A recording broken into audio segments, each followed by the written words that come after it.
Hello, everyone. I'm Adam with Demiplane. Thank you for joining me for this week's Dev Update and Community Q&A session. You can ask those questions starting right now, actually starting probably 5 or 6 minutes ago. We have our magical Demi bot that is collecting them. All you have to do in Twitch chat is type question followed by the actual question, and I will get to as many as I have time for today. And I answer anything I can answer. So really the only things off limits are anything that would get me into some kind of legal trouble with violating an NDA is pretty much where the boundaries go. So you can ask me anything, and I'll get to those at the end. We're going to go through, as always, our latest updates, which is really what we're working on currently. Then we are going to go through upcoming, which is what's on the short term roadmap or on deck, the things that we are targeting for the next round of work. And let's jump in. We've got a couple of pretty exciting things here today. So first of all, on the content side, we do have our Age of Ashes adventure path is live now, and that was the very first adventure path for 2E. And talked about this last week, but I want to make sure everybody is aware that that's going on out there, and we are going to be trying to catch up those adventure paths as quickly as we can for Pathfinder and get all of that available into early access ahead of everything that's going on with characters. The things that we are currently working on behind the scenes under the hood is the Lost Omens travel guide. So that comes out, let's see, our date today. I think it is a week from, if not today, a week from tomorrow. The travel guide comes out.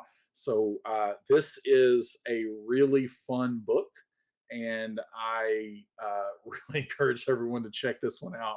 It's a great idea for a book, and excited for people to get their hands on this. And then we also have the next installment of Blood Lords, which is called Graveclaw, that is coming next week. We also, right now, again, pinning down the exact street date here, but it's my understanding in October, we've got the Kingmaker Anniversary Edition. So this is my favorite adventure path that I have played through and actually ran in Pathfinder. And this update is a massive tome, 600 plus pages coming for this thing. And so it's a classic, and it is something that has been fully updated. Excited for people to see that as well. So that is something that we are currently working on. And then we have talked about this for the last couple of weeks, but we have Adventure Path player guides that are going to be those bits of information that you can give to your players, gives them access to new backgrounds and so on to prep and kind of get in the mindset to play the adventure path. And those are being worked on right now for all of the current adventure paths that we have. And our target for this right now is to update all of our current adventure paths that are on the platform by next week as well, with adventure path player guides.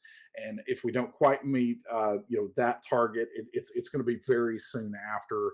And then going forward for all of the adventure paths, those player guides will also be part of what goes live with each of those adventure paths. So excited about that. This week, last week into this week, everything is all about items right now on the character engine side as we are prepping to get the character builder and the digital character sheet out there into your hands, into early access.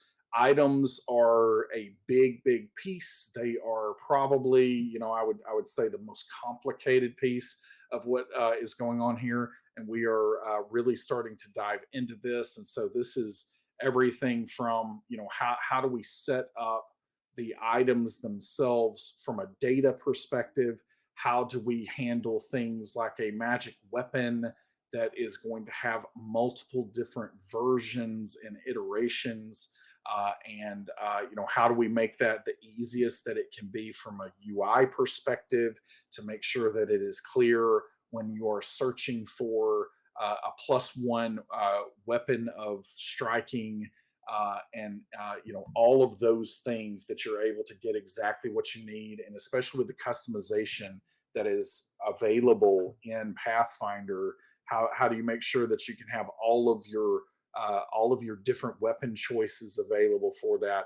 How do you add runes to to these items, and make sure that you are it's clear that you can get this many property runes, this many fundamental runes, all of those things. Those are the things that we are working through, and it's the kind of thing that we leave meetings sometimes, and have to just go and sit in a green field for just a little while to kind of cleanse the palate.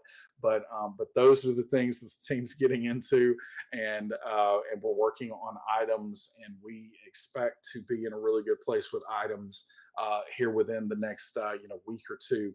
The other thing that the other part of the team is working on, which is really our game content team right now, is something that we call modifiers. And I'm actually going to take a look at what some of those are, and kind of how they work, and especially how many modifiers we are expecting to work with across the different game elements that we're working. I feel like all of that was a very, very dense bit of conversation that I just threw on you there. But we're going to look at those modifiers here in just a second to give you a peek under the hood. Vampire Nexus Early Access, we are working on content. We're waiting on a few other updates from the World of Darkness team. But right now, kind of broadcasting that our intent is we're going to continue to work on the next two books that we plan to release as part of early access for Vampire Nexus, which is Sabbat the Black Hand and Second Inquisition. And depending on getting that final word on some of the content updates that are coming from the World of Darkness team, hopefully we can coincide that where all of those can come out at the same time, as opposed to having to stack them. So just kind of broadcasting that we're going to continue to go down the path until we have some the full clarity on what the World of Darkness team is going to do there.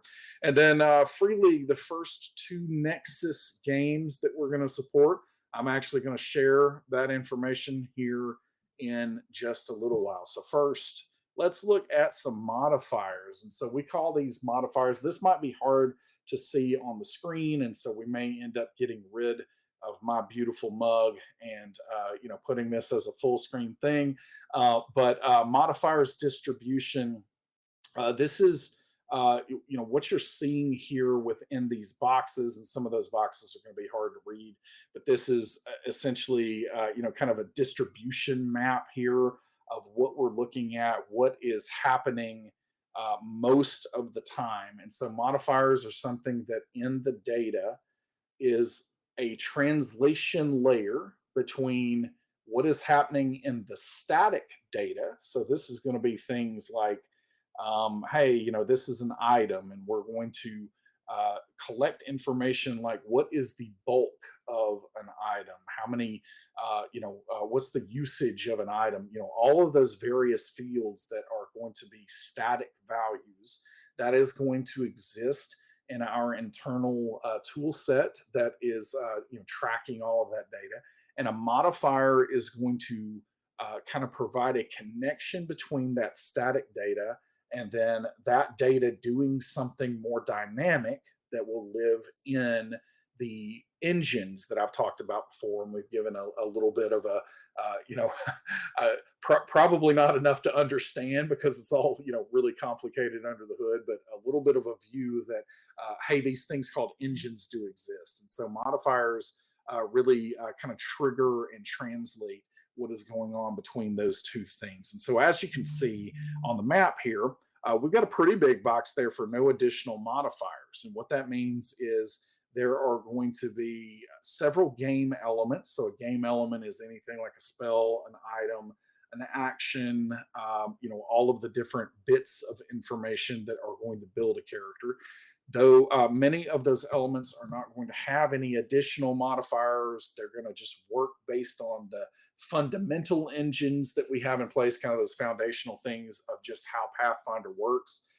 But they are providing something that is textual based, or they are providing something that is a temporary effect and something that we're not going to handle right out of the gate. Those are something that we are going to get to because the engine's going to support those kind of things. But those no additional modifiers is kind of what we're looking at there. You can see that there are many different elements that provide actions. And so what this means is that when we have an element, let's say a feat. So we have a feat that is going to provide different types of bonuses perhaps to your character, but then also that feat is going to provide you with an action. So what this modifier is doing is it is attaching that action to the game element. So whenever you have the game element and you choose the feat, whenever you put the equip the item, for instance, if an item has this action attached, then those actions are going to conveniently show up for you in the actions and activities section of your character sheet. So you shouldn't have to guess what actions you have available to you at any given moment. These actions are going to be attached to the various elements. And so that's one of the modifiers that's in place. You can see we have add note. One of the things that we talk about all the time, bringing something like character building and this digital sheet to life is a pretty complicated process. And so one of the things that we talk about all the time to try to simplify, at least the way that we're thinking about things, is for the most part, what happens to make this come to life is essentially two primary things. One of those being math. So there's a lot of math going on sheets. So you've got math, arithmetic that is happening, and then number two, you have what I'll call string manipulation. So it is just making sure that text shows up in the right place at the right time. And so this add note modifier is something where we are attaching meta information or summary information to the different game elements and making sure that that shows up where at least at a glance you can understand and remember that that is there. And so an example of this is in the saving throws section of your digital character sheet. You're going to see if you have a circumstance bonus on certain type of saving throws, you're going to see a note that's been attached to those saving throws that kind of appear into that section. And then as with anything on the sheet, you'll be able to click into that and see the full details of it. So again, it's more about getting that information in front of you, right place, right time, where when you are being asked to make a saving throw, a reflex saving throw, then you're going to say, hey, wait a minute, I get some kind of bonus on reflex saving throws. What was that again? And you're able to find that information, really quickly and easily.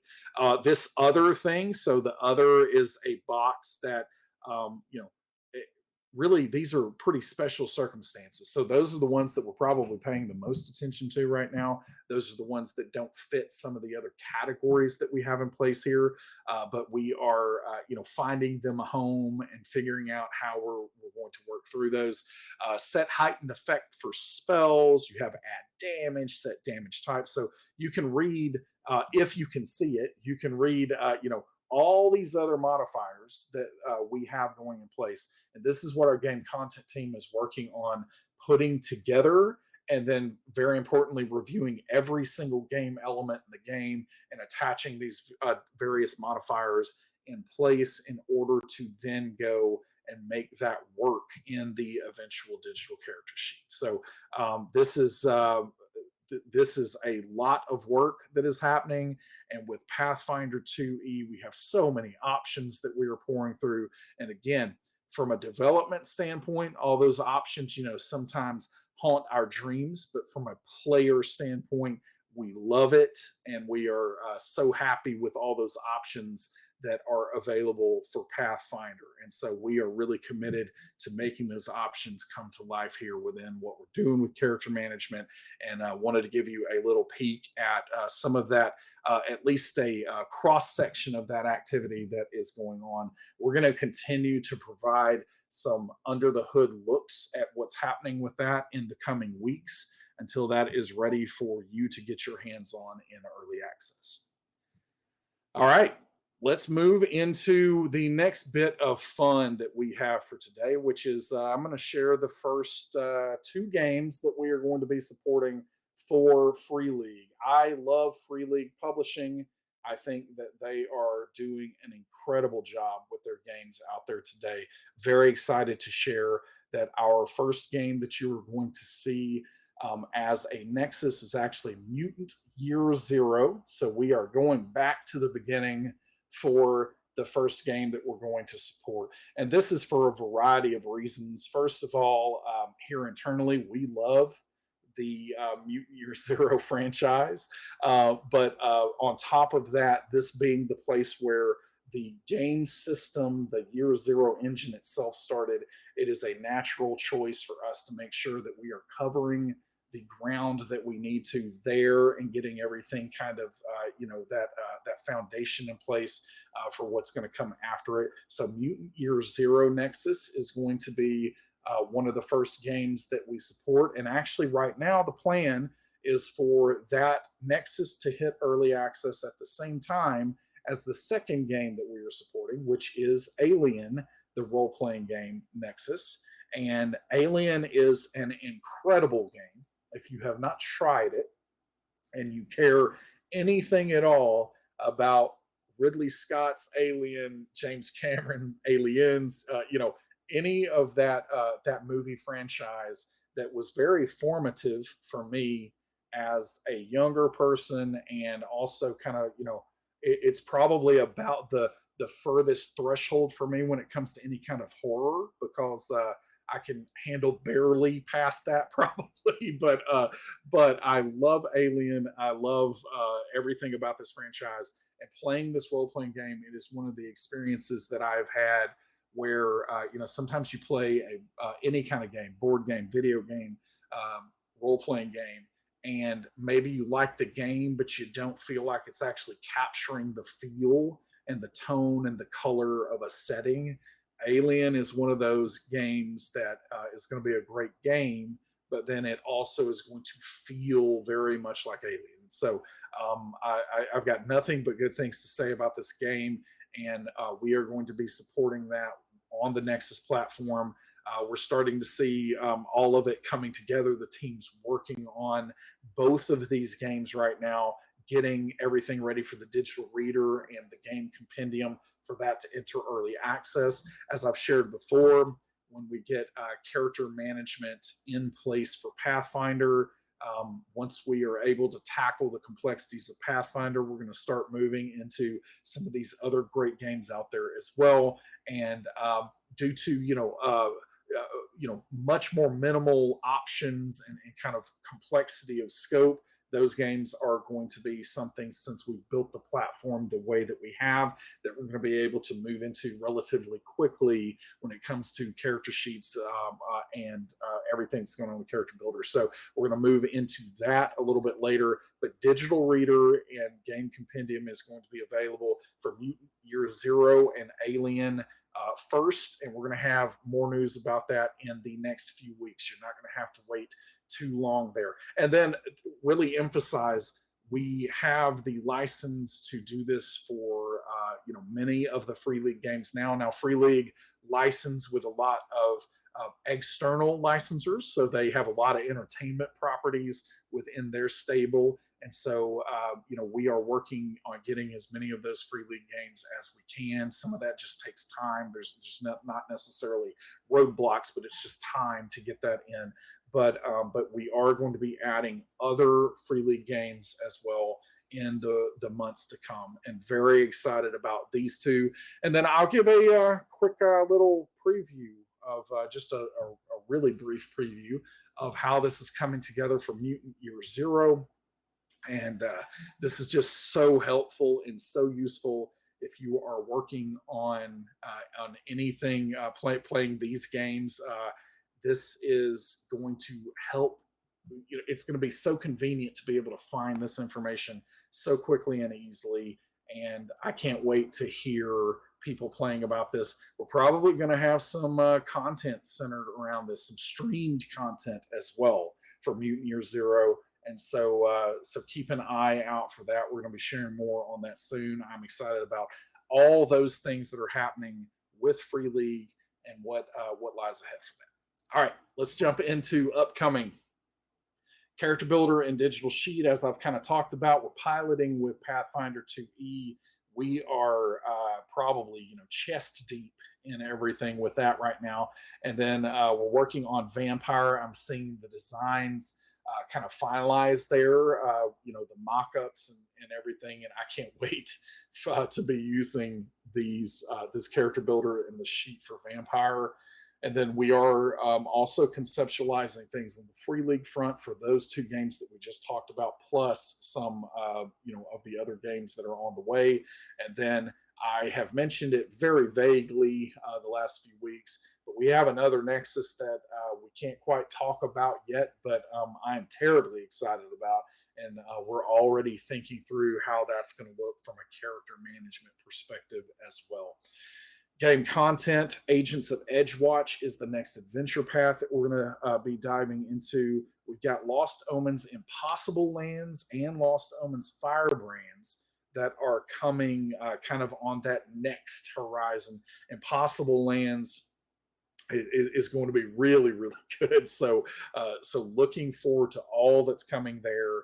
And those are kind of the next big things that are on deck. Of course, we're going to keep up Bloodlords, the adventure pack, all the installments of that. So all of those things will be there, but these are the things that are kind of new that are out on the horizon. Vampire, we're going to be finishing out the rest of the portfolio. So once we get, Chicago by Night, Cults of the Blood Gods, Sabbat the Black Hand, Second Inquisition in place, then the rest of the things that are currently out there we're going to be tackling. And we're hopeful that we can maybe get kind of a New Year holiday adventure in place before the end of the year there. That's a free adventure. So we're going to be working on those things. And then on the Free League front for Mutant Year Zero, we will have the core book. This is a really notable thing. We'll also have the Year Zero engine SRD that is available on that Nexus, where it's going to be a really nice, easy to search way to access the Open Gaming License SRD for Free League content there. The starter booklet. We're going to be looking at some of the other mutant content as well for the future. Playing animals and those kind of things. Everyone loves that. And so we will be looking at those things too. And then Alien, we're going to have the core rulebook, and Colonial Marines are kind of our definite starting points. But we are also looking at Heart of Darkness, and I am forgetting the name of the other one right now. There is another cinematic module that we are going to, and it has something to do with destruction. But ultimately, we're going to be putting those in place also over time. So again, once we get these initially set up, we're going to be working through the content for these and catching that up. And the libraries of content are a little bit lesser when it comes to these games, so it's not going to take us too long to catch that up with our game content team. All right, I'm going to take a breath.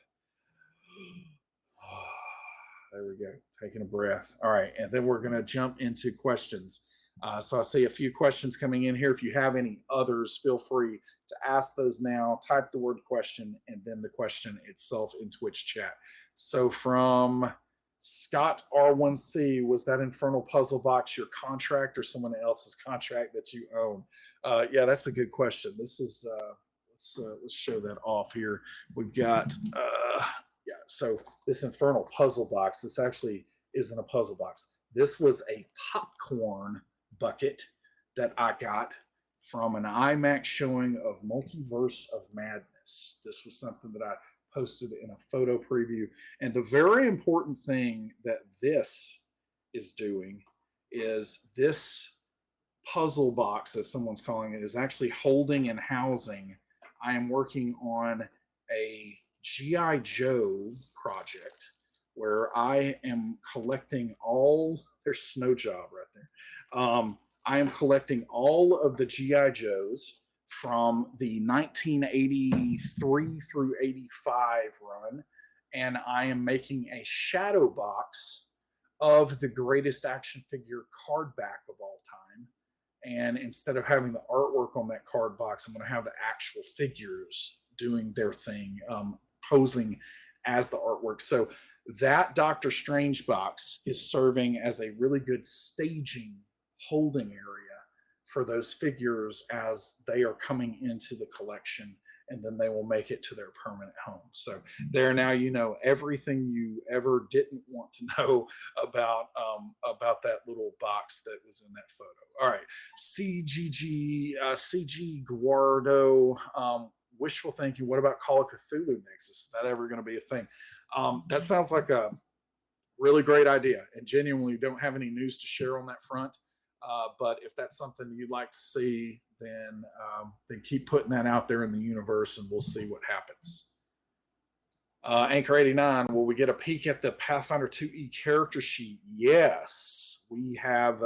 Very excited about the character sheet, and I imagine here in the next little bit, we're going to start taking a look at the digital character sheet. And so the answer is yes, you will definitely get a peek at that, and it's not going to be too much longer down the road. Scott R1C, any plans for Simba Room? Yes. Theoretically, we have not been kind of confirming that stuff yet, but we do have plans for it. It is on our list of licensed properties that we are able to do something with. So as I said, with Free League, so much ground to cover, so many great licensors that they're working with out there. Simba Room is something that that is on that list, and something that we want to do something with. There's actually a D20 version of that that would be interesting and fun to do something with at some point. So let's see how that goes. Anchor 89, will the digital sheet be more like the official sheet or something more custom made? That's a really good question, and I will answer it with philosophy. So one of the things that we talk about all the time, we certainly use the official sheet as a starting point, because those game designers, those art designers, everyone who's working on the Pathfinder game, they know a thing or two about their game and their system, and so it is always best for us to start there and make sure that we really, the important thing is we internalize why, the root cause of why decisions are being made on a PDF or a paper character sheet, and we understand why things are there. So for instance, if a box exists and it has a space for you to put information, then that probably means it's important for that to appear on a digital sheet. The thing is, digital is a different kind of medium. It has other possibilities.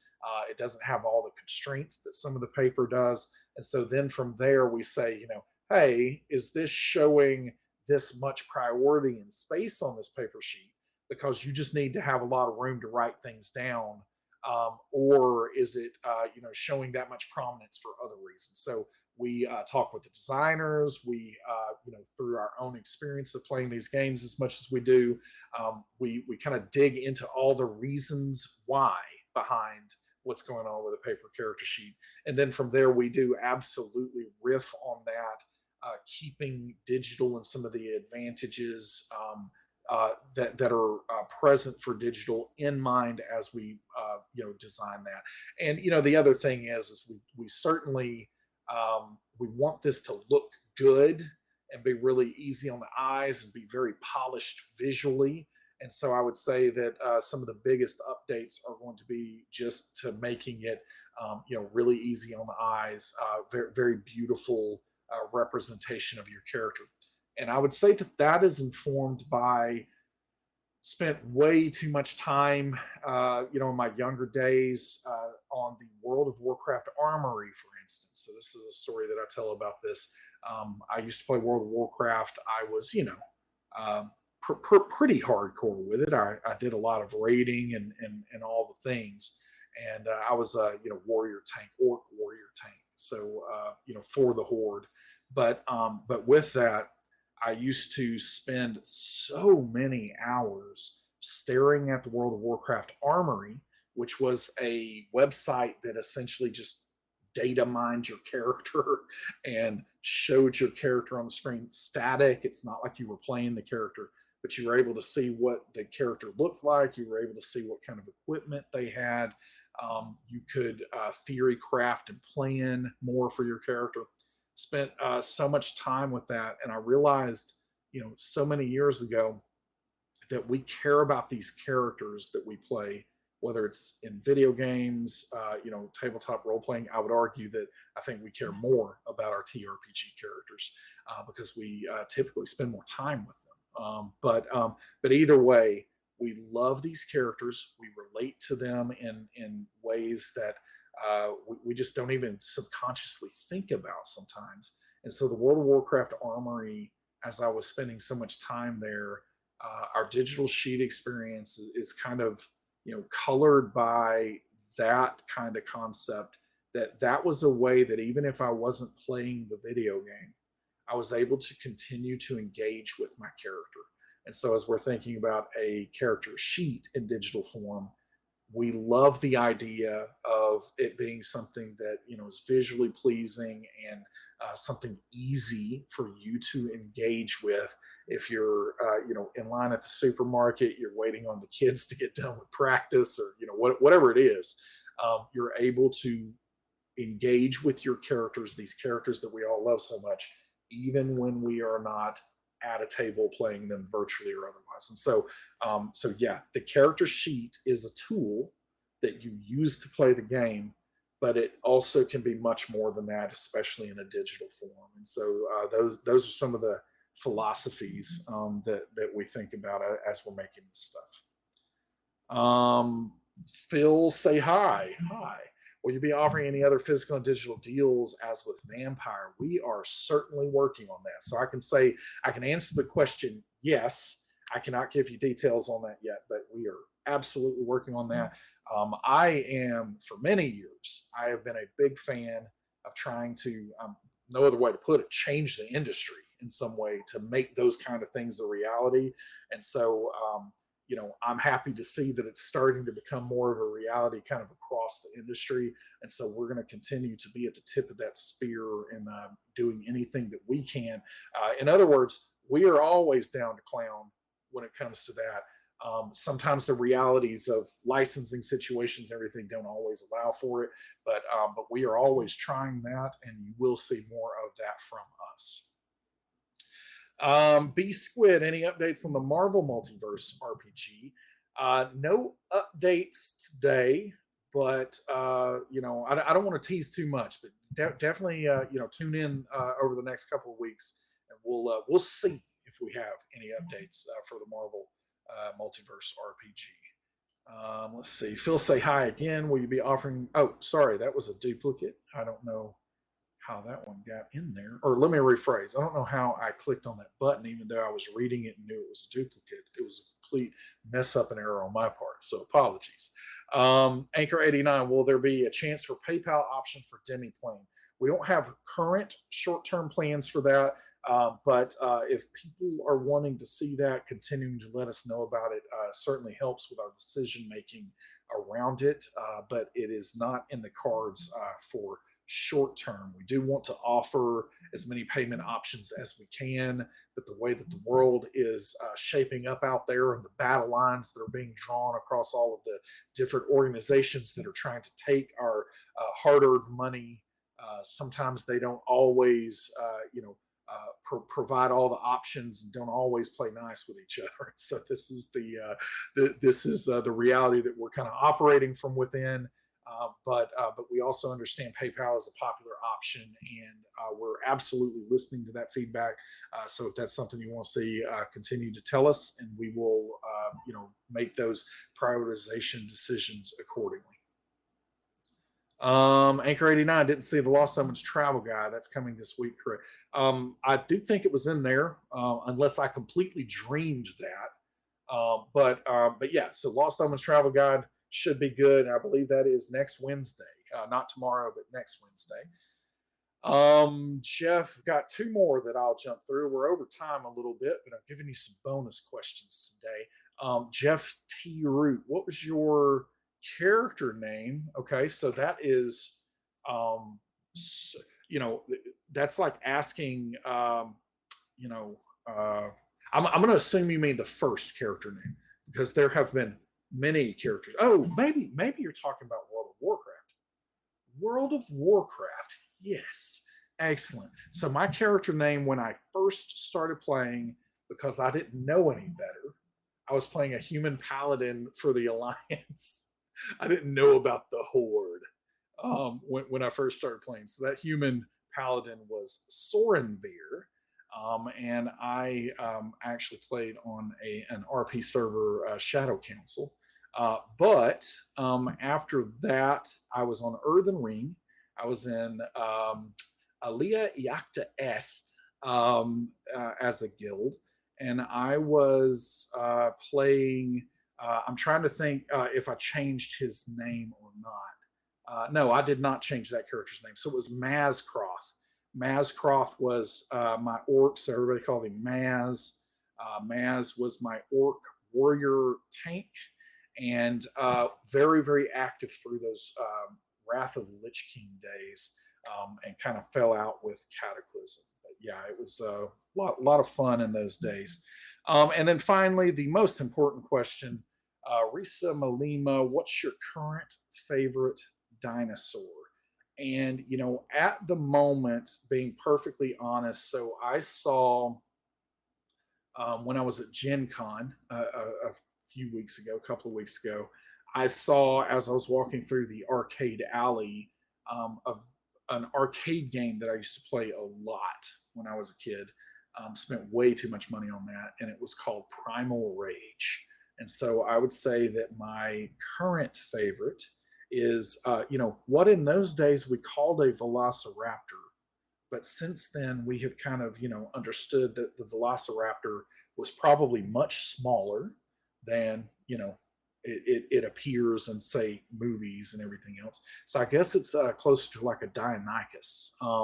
But yeah, so loved Talon in that game. And so I would say that because that is what is currently on my mind, that is probably my favorite dinosaur. Thank you so much for checking in with me on that. That's really important information. And me having to answer these questions periodically actually, makes me make sure that I'm sorted mentally, emotionally, spiritually. So thank you so much for that. Really do appreciate it. I appreciate all the questions. I appreciate all of you being here today. We got so many exciting things going on. I can't wait for some of these things to be in your hands where you can start, playing using these tools. I can't wait for some of the things that we can't quite announce yet that are coming in the next couple of months. Really exciting things going on at Demiplane. Thanks again for your time. We'll see you next week. Later, Gators.